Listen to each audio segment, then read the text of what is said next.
Welcome to our daily reflection for this Friday, December 22nd. We're getting closer and closer to Christmas and the very end of the Advent season. And today, Holy Mother Church gives us two women to reflect with. And the first in the Old Testament is Hannah. And Hannah had struggled to become pregnant, and she was childless. And she felt in that experience of wanting and desiring a child as your greatest desire and not being able to.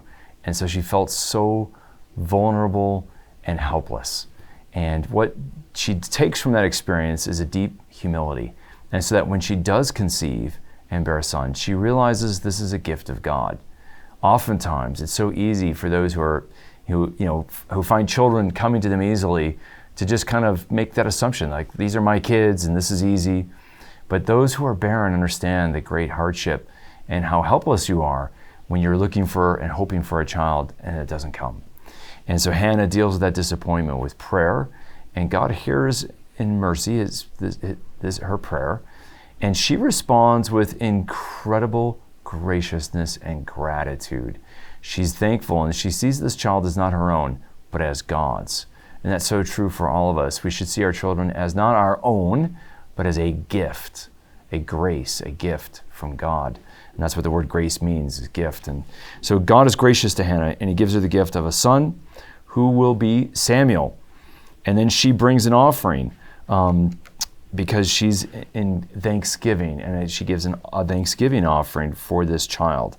And she tells the priest that she was the one who prayed years ago, and then she leaves Samuel as an offering to God to serve in the temple.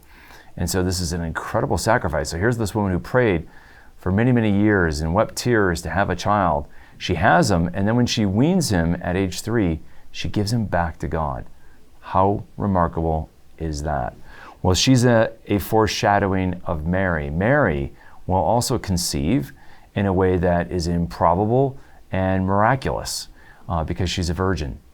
And not that she's barren, but she's a virgin. And so we see in Mary's prayer in the gospel an echo to the song of Hannah that we have as the psalm today.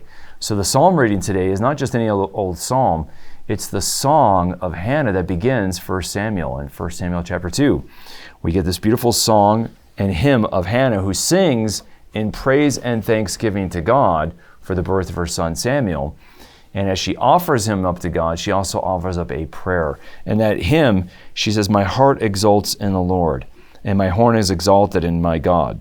Right? And then she talks about how God can bless and raise up the lowly and defeat and bring down the mighty. And that's exactly the themes of Mary's song. So when we hear the Magnificat, we should hear it, the church is telling us today, in light of Hannah's song, because Mary was well aware of Hannah's song, and so much so that she has it so memorized that she can rework it in a new way and sing a new song to the Lord.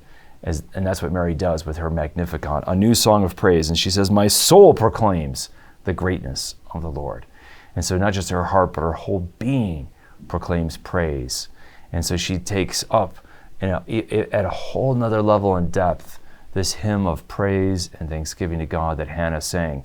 And so today we are to see in Mary's song an echo to Hannah's, but we see Mary's song, but we also see that Mary represents the church, who also sings and exults in the Lord. But then finally, we are to see in Mary a role for ourselves. We are to take the Magnificat and make it our own and sing a hymn of praise and thanksgiving for all the gifts that God has given us in our life, how he's raised us up and we are undeserving of it. It's pure gift.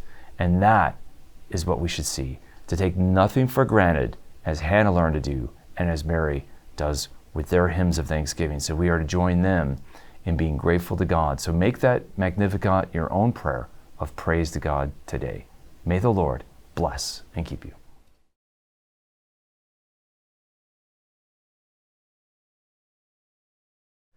Advent prepares our hearts to receive the greatest gift of all from the Father, that is his Son.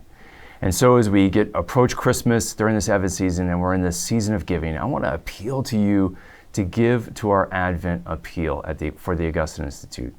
This appeal helps support our daily reflections, all the incredible content we add to the Form platform that serves over 1.8 million people, and on the Amen app, all the prayers and meditations that serves over 100,000 people monthly and over 500,000 people who use the Amen app. And all that content comes from our generous donors. And so I want to ask you, please help and support us today at www.augustineinstitute.org/give. Thank you so much, and God bless.